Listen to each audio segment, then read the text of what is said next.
Vamos a continuar donde nos hemos quedado ayer y seguimos con este grupo de los antibióticos, antraciclínicos y derivados. Y habíamos dicho que cuando nos refiramos a estos, la toxorubicina, fijarnos en el corazón, ¿no? Que podría haber una lesión aguda crónica.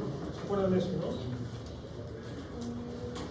Y que esta miocardiopatía, quiero que se la aprendan bien, porque muy frecuentemente cuando estén en el hospital se les va a preguntar, el paciente que está recibiendo toxorubicina, ¿qué es lo que hay que vigilar?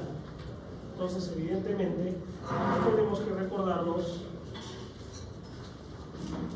del compromiso cardíaco que puede haber, tanto agudo como crónico, ¿ya? Entonces, las antraciclinas son antibióticos que interfieren con las enzimas involucradas en la formación de ADN, ¿no? Y esto es en todas las fases del ciclo celular.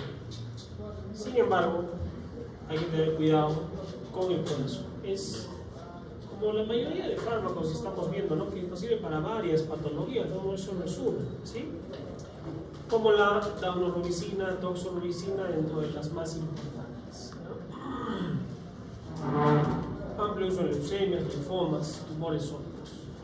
Fíjense cómo la doxorubicina puede generar, dijimos, una miocardiopatía aguda, con alteraciones en el electrocardiograma, arritmias, disminución de la fracción de eyección, o un cuadro de pericarditis, miocarditis, que suele ser felizmente no tan grave, pero también por acumulación del fármaco puede llevar a insuficiencia cardíaca con una mortalidad superior al 50% de los pacientes que están recibiendo estos fármacos. Entonces hay que tener mucho cuidado, ¿ya? En segundo lugar, la bleomicina. Esta bleomicina tiene mayor actividad en la fase G2 y mitosis, principalmente ese nivel, y se intercalan en el ADN generando radicales libres y rompen el ADN. Los radicales libres no son buenos, son de oxígeno, no suelen ser de oxígeno. Por eso es que un paciente a veces que está paréntesis, ¿no? Que recibe mucho oxígeno, tampoco no es bueno. Podemos generar formación de radicales libres y más bien el oxígeno se daña. Se administra vía intravenosa, útil la bleomicina en cáncer de testículo y ovario, linfomas de Hodgkin, y puede generar lesiones cutáneas, y principalmente cuando escuchan de bleomicina, el pulmón, ¿no? Daño pulmonar, fibrosis pulmonar. La dactinomicina, o también llamada actinomicina D, derivada del streptomyces, mayor eficacia en la fase G2 y mitosis, con fijación al ADN, inhibiendo la síntesis de ARN y ruptura del ADN, útiles en rhabdomyosarcoma, coriocarcinoma, teratomas. Esta dactinomicina es altamente tóxica y hay que tener mucho cuidado en los pacientes que están, la mayoría de pacientes reciben quimioterapia y radioterapia a la vez. O sea, hay un acuerdo entre el médico de radioterapia y el oncólogo para poder ser más agresivos, ¿no? En el tratamiento del tumor. Sin embargo, hay un efecto sensibilizante sobre la acción radioterápica. Cuando se usan a la vez podría potenciarse el efecto tóxico de este fármaco y hay que estar controlando estos efectos adversos, ¿no? Que son los mismos de los que hemos revisado de seguro. Inhibidores de la topoisomerasa, más a nivel de la fase de síntesis y G2. ¿Qué hacen las topoisomerasas? ¿Se acuerdan? Eso hemos estudiado con las quinolonas, ¿no? Son enzimas que controlan la estructura del ADN durante la replicación y la transcripción. Básicamente son llamadas también helicasas. Lo que hacen estas helicasas es evitar que el ADN se superenrolle, no se desenrolle, mejor dicho. Y tenemos cuál es la camptoxicina, pero de los más conocidos el irinotecan y el topotecan, que son análogos. Son inhibidores de la topoisomerasa 1, poco tóxicos, de allí también el uso de las quinolonas, ¿no? Que tiene toxicidad, se acuerdan, a nivel de los tendones, huesos, ¿no? Pero no son tan tóxicos. amplio espectro antitumoral. El etopósido, un derivado semisintético, estos inhiben a la topoisomerasa 2, igual que las quinolonas. Inhiben la función mitocondrial, sí, útiles en cáncer de pulmón, de células pequeñas, y en los cánceres de testículo, ¿no? Irinotecan, etopósido, de los más conocidos inhibidores de la topoisomerasa, ¿no? Sí.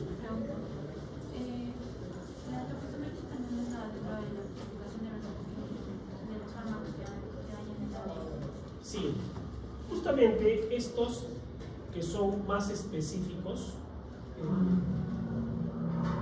el irinotecan y el topotecan, pero estos, fíjense ahí, la daunorubicina, doxorubicina y darubicina son antibióticos, ¿no? Y son fármacos que también pueden actuar sobre la topoisomerasa 2, ¿no? No son ciclos específicos, o sea, no van a todo el ciclo, pero su mecanismo principal, otro mecanismo, es el aumento de radicales en la lesión de la. O sea, sí, también están dentro de ese mecanismo de acción, ¿no? Porque pertenecen casi a la misma familia, si se dan cuenta, son antibióticos, ¿no? Y los únicos que generan esos efectos son los antibióticos. Fíjense que los agentes alquilantes, los antimetabolitos, no tienen ese efecto. Este tercer grupo grande, sí, a nivel de la topoisomerasa. Muy bien. Hemos visto muchos nombres, ¿no? Ya se los han organizado desde ayer. Sí.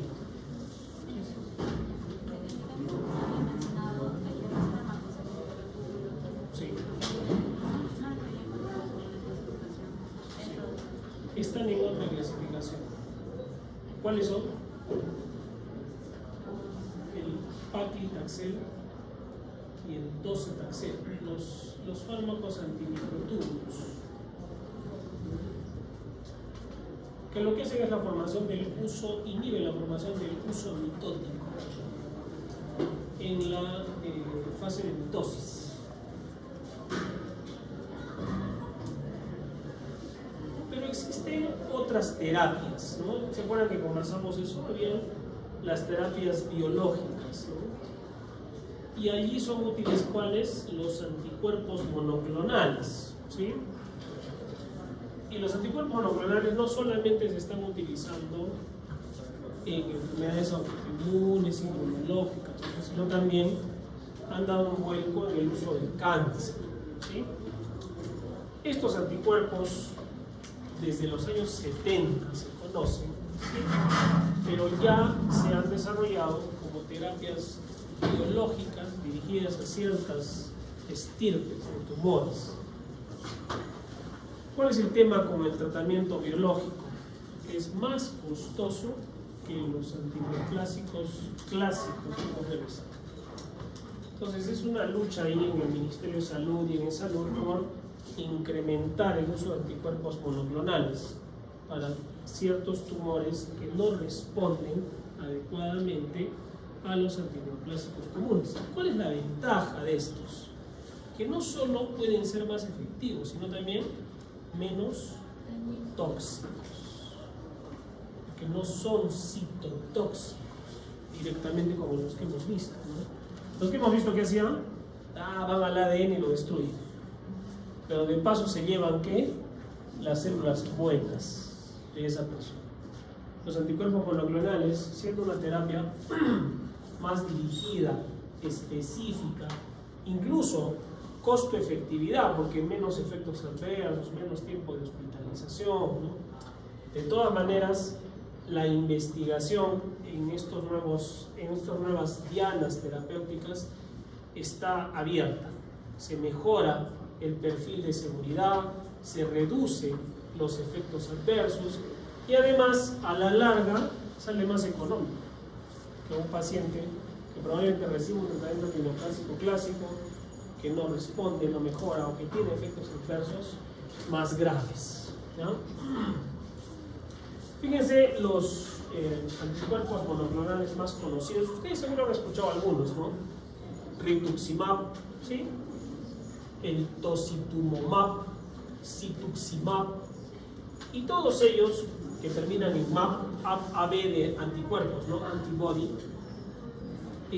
cada vez más están desarrollando nuevos blancos terapéuticos, porque fíjense cómo el objetivo suelen ser marcadores de superficie de la célula, ¿no? O sea, es más específica, no es que va a agarrar una célula sana, ¿sí?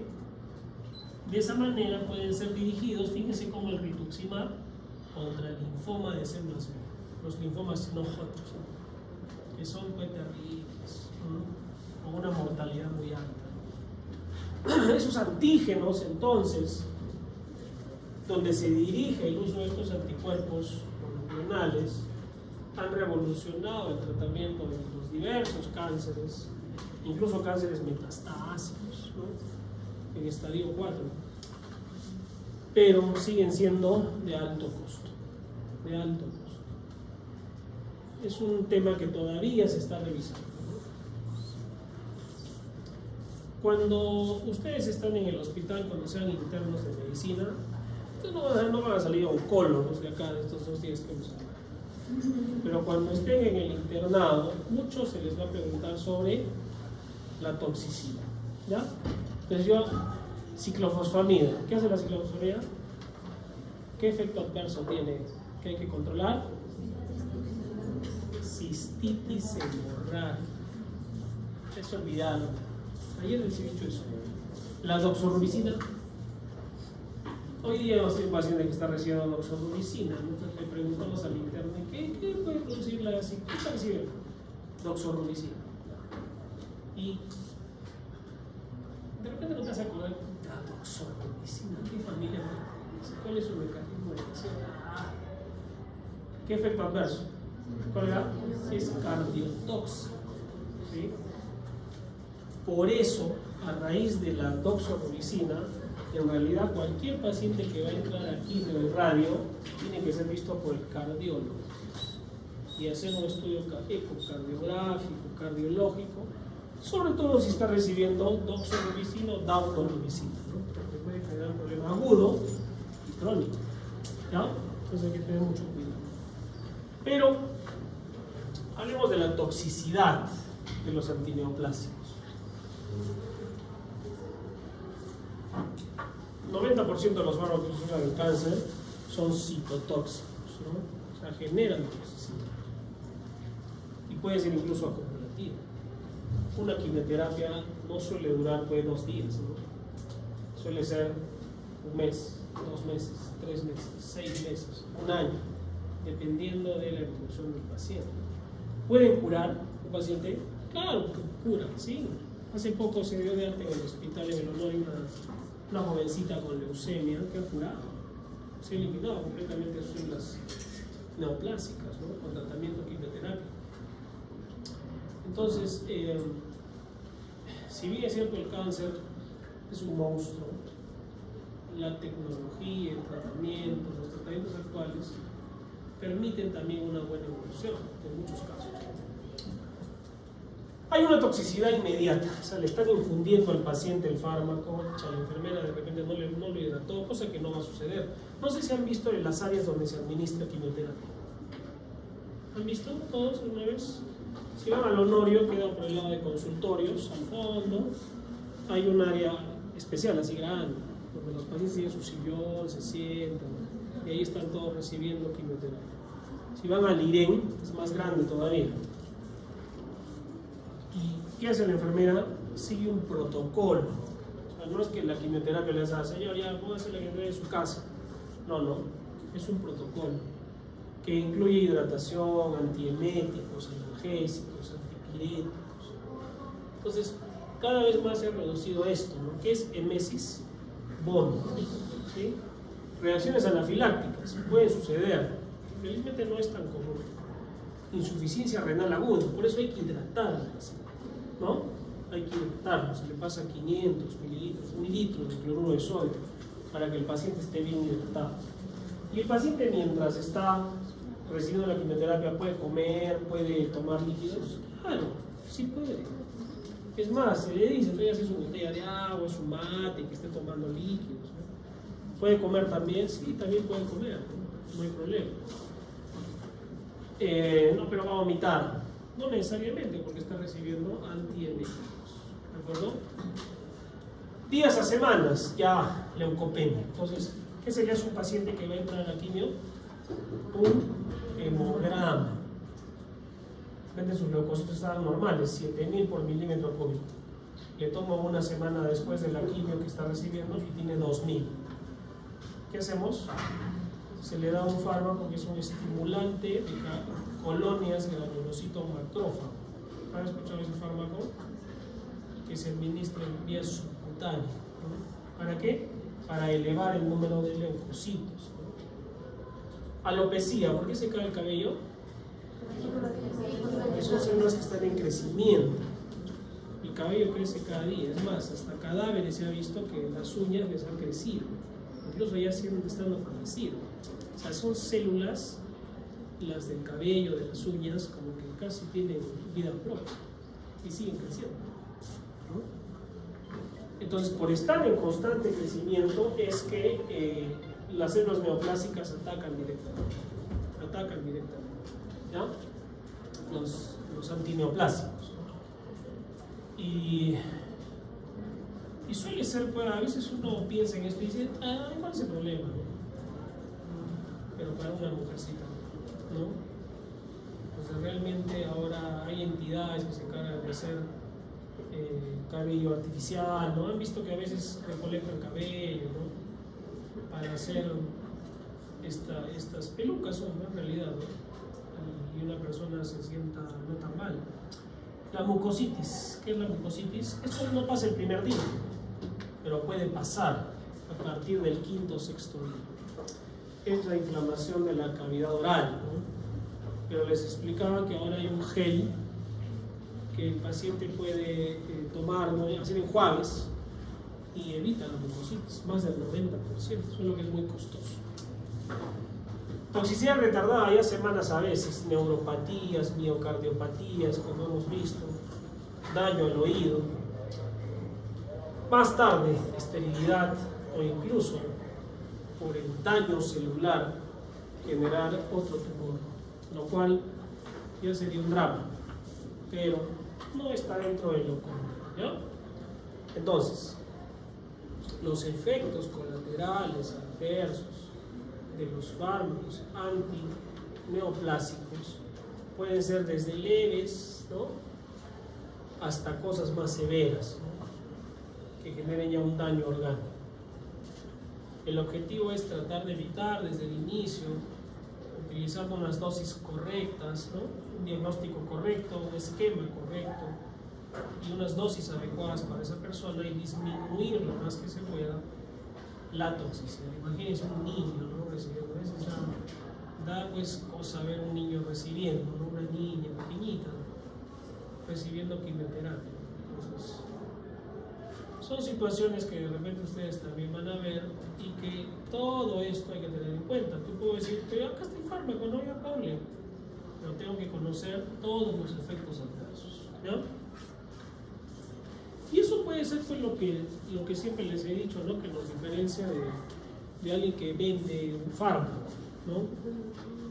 Que de repente no va a saber efectos adversos, no va a saber manejar esos efectos adversos, o mucho menos para qué es que va a usar, ¿no? De repente pueden tener ideas, pero no necesariamente todo lo demás que hemos estado estudiando hasta la fecha, ¿no?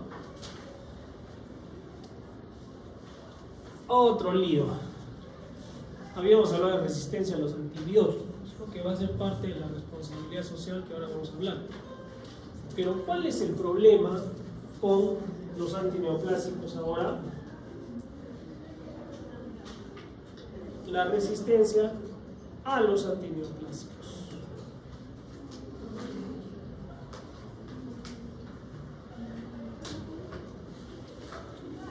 ¿Y las células tumorales pueden generar resistencia? Claro, las células tumorales incluso tienen mayor capacidad que una bacteria, ¿no? Son estructuras más organizadas, ¿no? Más organizadas. Pueden generar mecanismos de expulsión del fármaco antineoplásico de ellas. entra por acá y de acá le dice y la bota por acá. Y la bota por la puerta de atrás y la hace entrar por acá. Pueden hacer eso, sí. Se pueden proteger frente a los tratamientos, generando genéticamente estructuras que las defienden y las hacen inmunes a la terapia antineoplásica. Es una célula, es un escudo. No hay en la antineoplasia. Hay células, hay cánceres que ya vienen en su estirpe desde que nacen, tienen ya un mecanismo de resistencia. Y hay otras que con el tiempo las adquieren resistencia. Y realmente, ya que un paciente, encima que está con un cáncer, todo lo que tiene que pasar, y además hace resistencia a un antineoplásico, ya la cosa se hace más compleja, ¿no?, de tratar. Y no solo compleja, sino en perjuicio del paciente, de la familia, económico, etcétera, etcétera, ¿no? Un fracaso de un tratamiento de un cáncer, ¿no? Muy bien. Vamos a hacer dos cosas ahora. Uno, todavía tenemos tiempo. Vamos a dar el examen primero. Saquen una hojita.